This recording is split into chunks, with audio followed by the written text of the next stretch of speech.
Good morning, students.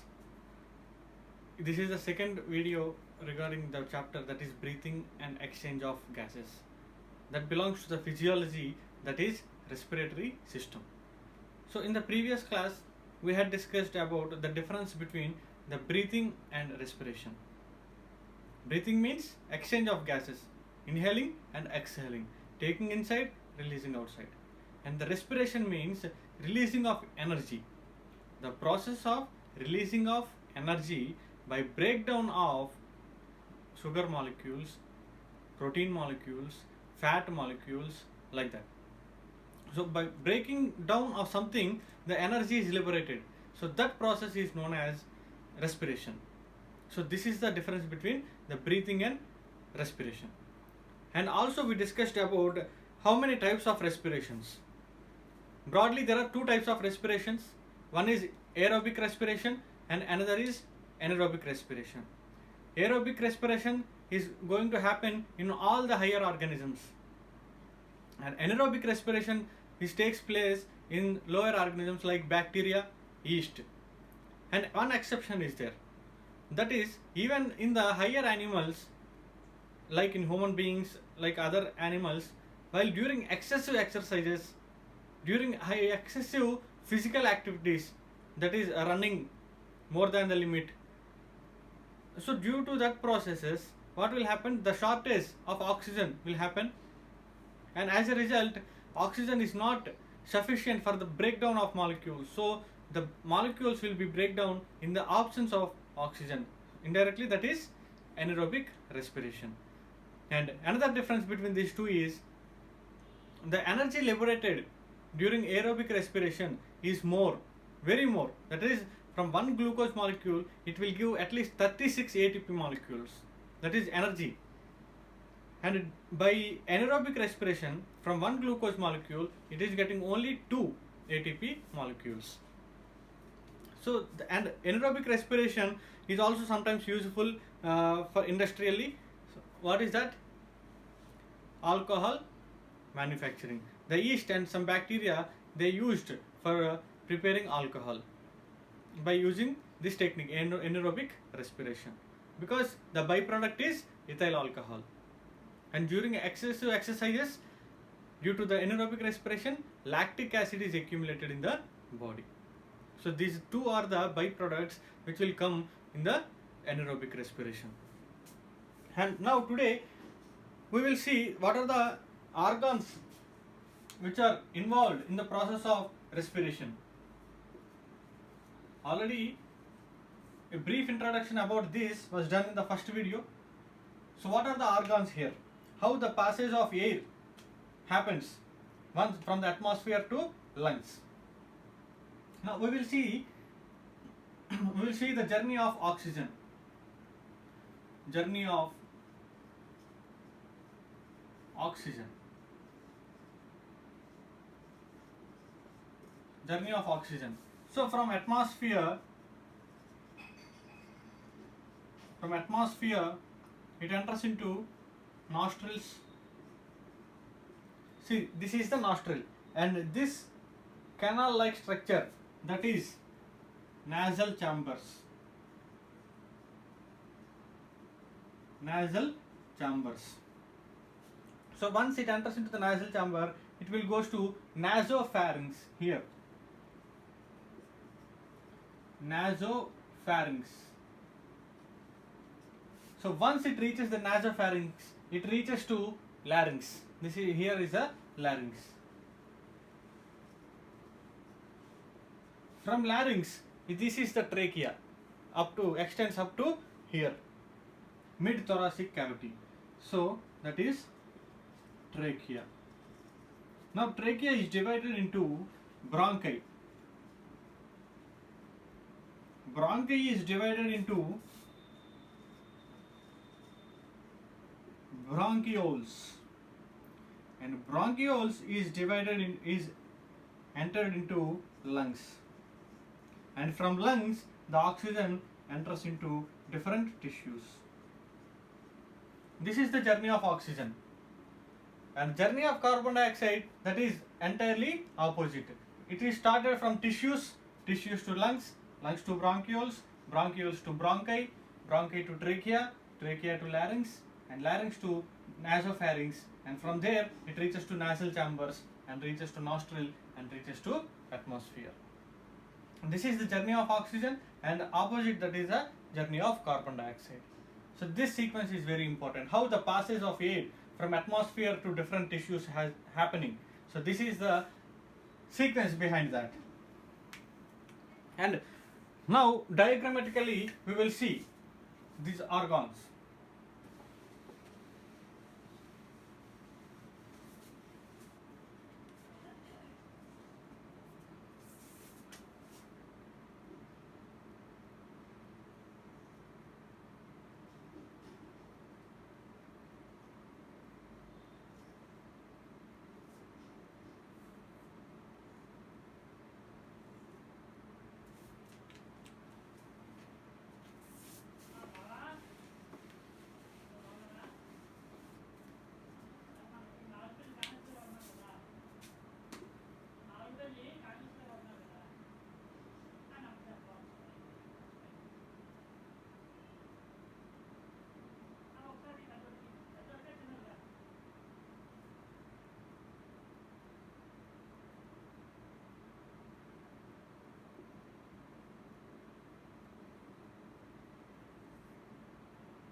See here, this is the human body, and now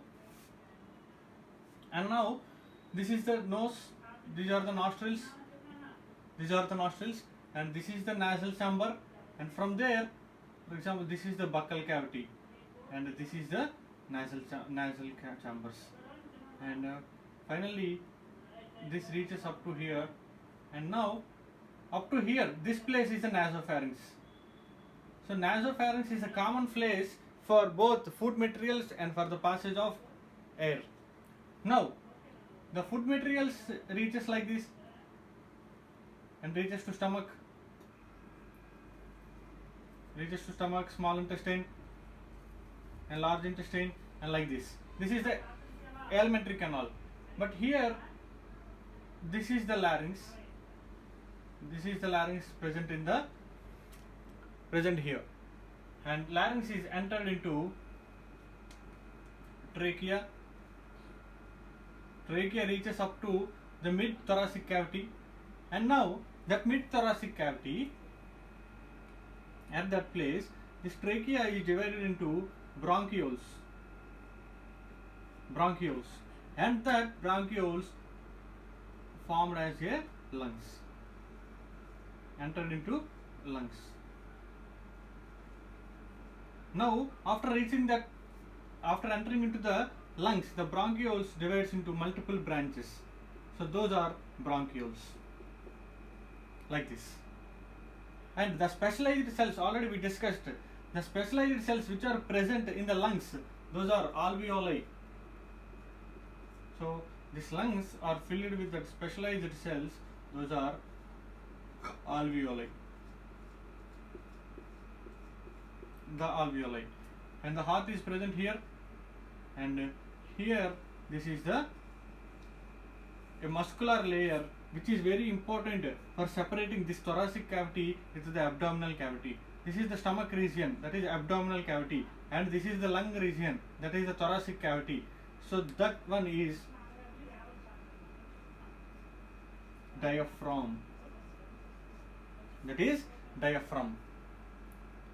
Understanding? So due to the presence of diaphragm, it is separating the thoracic cavity. This whole place, this is thoracic cavity, and this is abdominal cavity.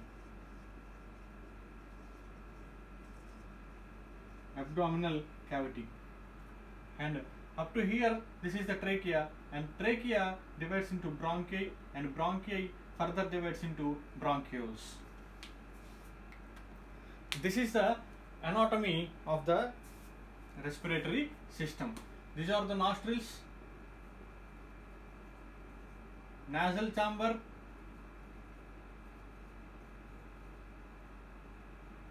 This is the nasopharynx. This is the nasopharynx, and this is the trachea.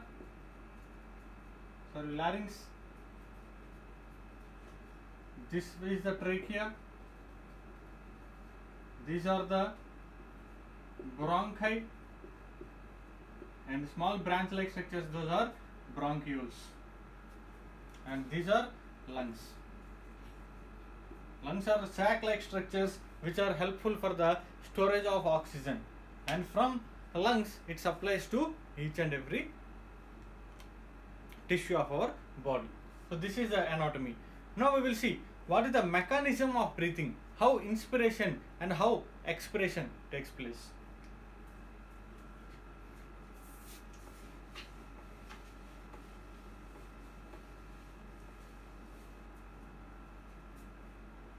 See now, breathing mechanism. Breathing mechanism. So how it is possible? Now I am taking the normal lungs and I will explain you both expiration and inspiration.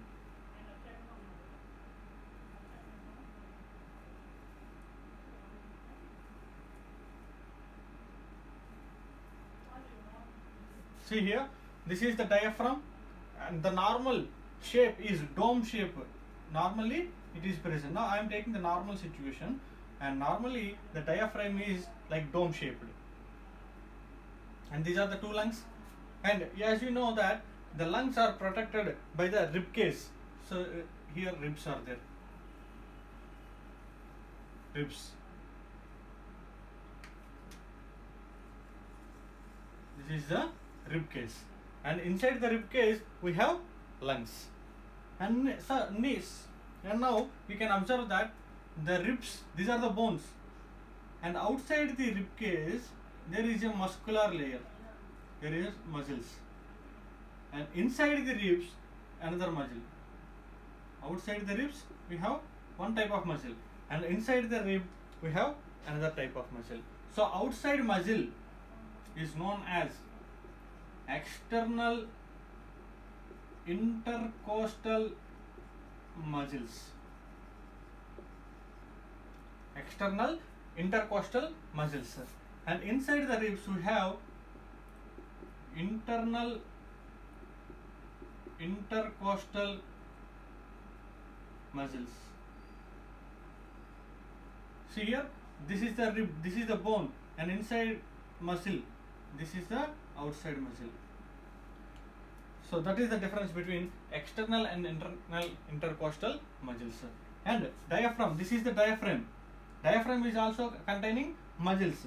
Those muscles are known as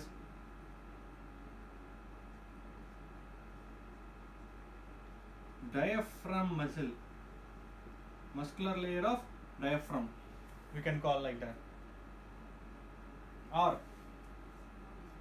we can call phrenic muscles. Phrenic muscles. Now, what will happen? The basic concepts we have to know. What is that? Always water travels from up to down. This is the up, this is the down. This is up, this is down. If I pour water here, obviously it will reach us here. If I pour here, it will not go like this. This is the basic concept. Like that, air always travels from high pressure to low pressure. High pressure to low pressure. For example, this is an area. Here it contains 100 pressure, and here it is containing only 90. So 10 difference is there. So air will reaches up to here, and again here 80 is there. Air reaches up to here from here, because when compared to here we have more pressure. So here to here the air will travel, and again if it is 70, it will go like this. So the journey of air, the movement of air will follow this rule: high pressure to low pressure. So with these basic concepts, now we will discuss how breathing mechanism takes place. Now we will discuss about inspiration. We will discuss about inspiration. Now take a box like these are the lungs, and these are the muscles. These are the rib cage and attached muscles, and this is the diaphragm. Now what will happen during the inspiration? This external intercostal muscles contracts and diaphragm muscles contracts. Contraction. So due to the contraction, what will happen? This is normally dome shaped. Now due to that contraction, this muscle is becoming like this. See here, normally it is like this. There is no place between lungs and diaphragm. Now what happened? It became normal flat shaped. Now this much space is available. So the space is available in this axis. So this axis is anterior posterior axis, like this. Anterior means this side, posterior means this side. So in this axis, like this, the space was increased. Now the external intercostal muscles are contracted. That means the muscles here outside are contracted. Now what will happen? This view, this 2D dimension is increased. So like this. So that is dorsoventral axis. That means this is ventral side and back side is dorsal side. So in this axis the size has increased. You observe me carefully how I am taking breath. That means this axis has come forward. So dorsoventral axis was increased, volume is increased, and anterior posterior due to the contraction of diaphragm also happens. So like this and like this. So totally the chamber volume was increased. That means space is increased. So this is, we have formula here. What is that? If volume is increased, pressure will be decreased. So outside, when compared to outside pressure, inside pressure is very low. So normally air will flows from high pressure to low pressure. So that's why from outside the air enters into inside. So this is the process of inspiration. And now expiration. Now expiration. Expiration process, what will happen? This external intercostal muscles relaxes. Diaphragm muscle relaxed. So as a result, what will happen? This diaphragm comes to normal size, normal shape, and then volume is decreased. Volume decreased means pressure increased. If the pressure is increased when compared to outside, it will go outside, from inside to outside. That is exhalation or expiration.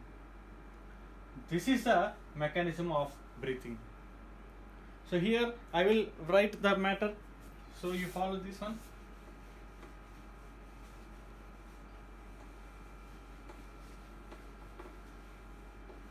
Mechanism of breathing. Here during inspiration, what will happen? During expiration, what will happen? So now we will see. The diaphragm muscles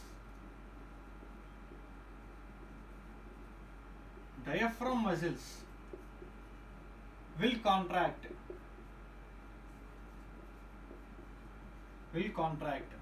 So as a result of that, what will happen?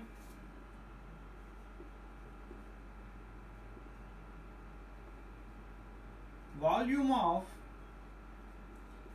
thoracic cavity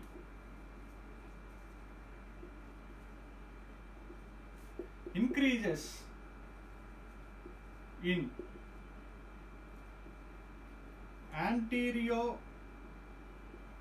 posterior axis, and during same time during inspiration external intercostal muscles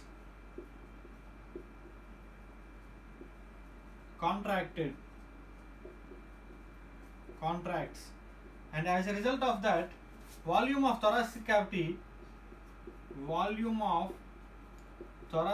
cavity increases in dorsoventral position, dorsoventral or axis.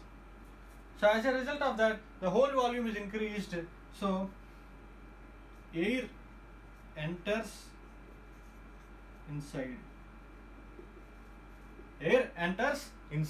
So this is inspiration. And expiration, the opposite things. Here what will happen? The diaphragm muscles relaxes, and as a result of that the thoracic cavity decreases. So here you have to write that he increases, contract, relax, volume of thoracic cavity here increases, here decreases, and anterior of the anterior and posterior axis. And here external intercostal muscles relaxes and the volume of thoracic cavity decreases in dorsoventral axis. So as a result of that the volume is decreased. So what will happen? Pressure is increased. So as a result air will go outside.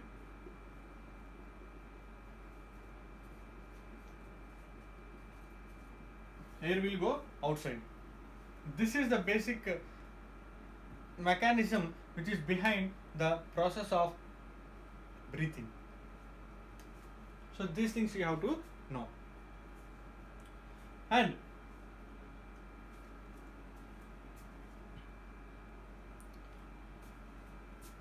if you have any doubts, you can experience personally how my thoracic cavity volume is increasing. First of all, slowly you can observe while taking breath. First of all, our axis is increased like this, and that it will increase like this. So carefully observe me. Very minute change you have to observe. First of all, our body cavity is increased up and down, and immediately at the same time it is increased in the front and back position, that is dorsoventral. So as a result of that our thoracic cavity is increased in volume like this, and while releasing outside, slowly it is decreased both in front and back axis, that is dorsoventral axis, and up and bottom, that is anterior posterior axis. You have to observe. And now apart from this chapter I will give you some suggestions. See here how even you cannot stay more than 1 minute if you didn't have breath. You feel like hell if you didn't get air. But now the outside position is very dangerous and very miserable. How the COVID patients are they are suffering due to lack of oxygen. See how much important oxygen is. If oxygen is not there, no cell in our body will function. Within 5 to 6 minutes, all the body system will be collapsed. So that much important oxygen is. So even now everyone is staying at home and don't go outside. And even one advice from my side is you have to buy this device, pulse oximeter. It is available in the medical stores and it is available in online also. Pulse oximeter, and take that oximeter and put to your middle finger or index finger and wait for 30 seconds, and then the reading will be stable. and it should not be less than, here they are telling it will show SpO2, that is oxygen levels, oxygen saturation, and rate per minute, RPM, or human heartbeat. Heartbeat, as you know, that it should be 72 normally, but it should be 80 also when you are functioning. So don't bother about heartbeat. If the oxygen levels is less than 94, immediately you have to consult your doctor. Consult your doctor. The minimum level in our body should be 94. It should be 94, more than 94. That is very good. You are healthy, but it should not be decreased less than 94. It is very dangerous, because what is that sign? Some infection is there in your lungs. That's why lungs are not able to perform the function properly.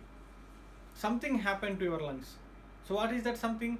Now at this time it is obviously some common cold or COVID-19. So immediately you have to consult your doctor and you have to make arrangements for oxygen cylinders. So this is as a precautionary method I am telling you. Take an oximeter and daily morning, afternoon and evening whole family members have to check their oxygen levels. If any of you getting less than 94, don't worry. See after 15 minutes, see after 20 minutes, and then confirm. You have to see for twice or thrice, then confirm. Don't be panic. If you are panic, if it will decrease further. Be strong and immediately consult your doctor. And if it is less than 94, already you will have some symptoms like cold, cough, throat pain, fever, like that. Something should be there.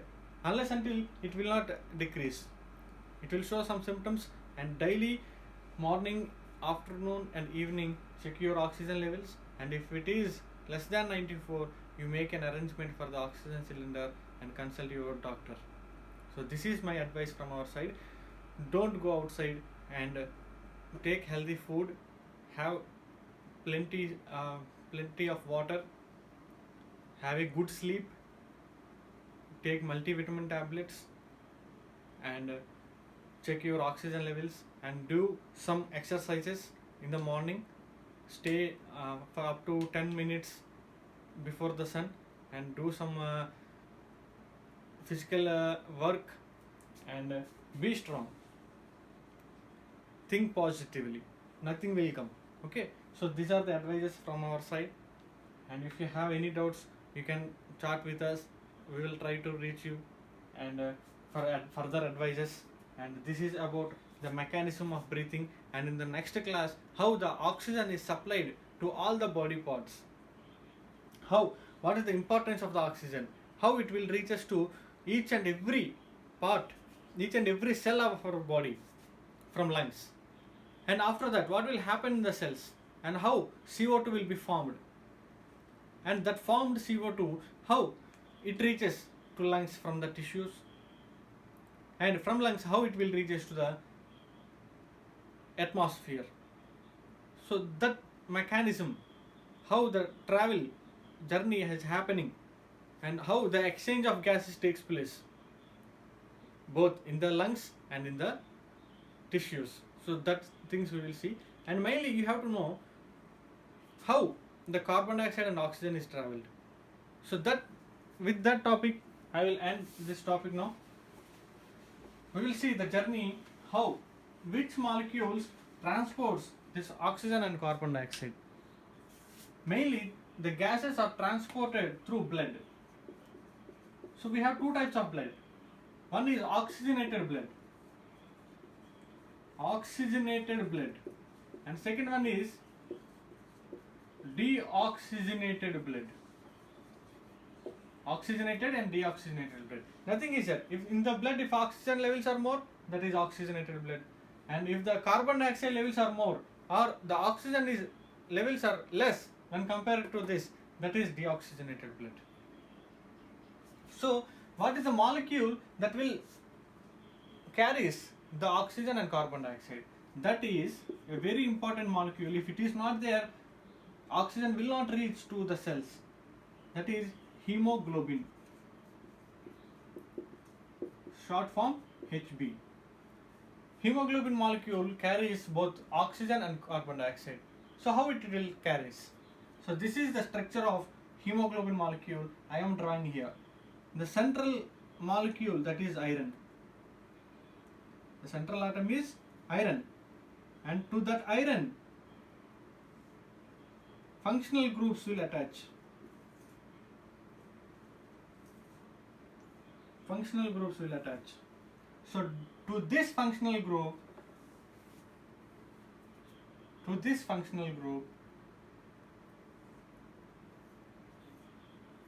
oxygen molecules will attach.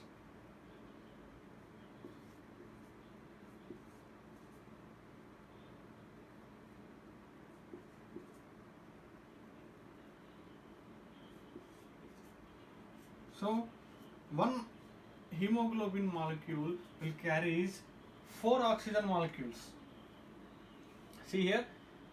So like that, how many hemoglobins? Billions of hemoglobin molecules are there in our blood. So billions into 4. That much oxygen they can carry. They can transport to each and every cell through blood. Now what about carbon dioxide?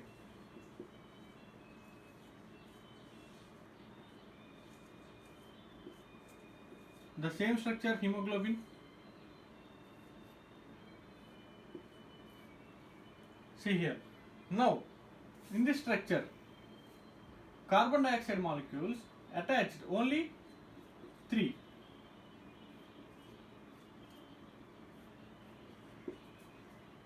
See here, the difference. Hemoglobin molecules can carry 4 oxygen molecules, but it can carry only 3 carbon dioxide molecules. So this is how the blood is the oxygen and carbon dioxide is transported through blood with the help of hemoglobin molecules. This is the transport, and tomorrow we will see further details of the same. Thank you so much. Stay safe, be healthy. Thank you.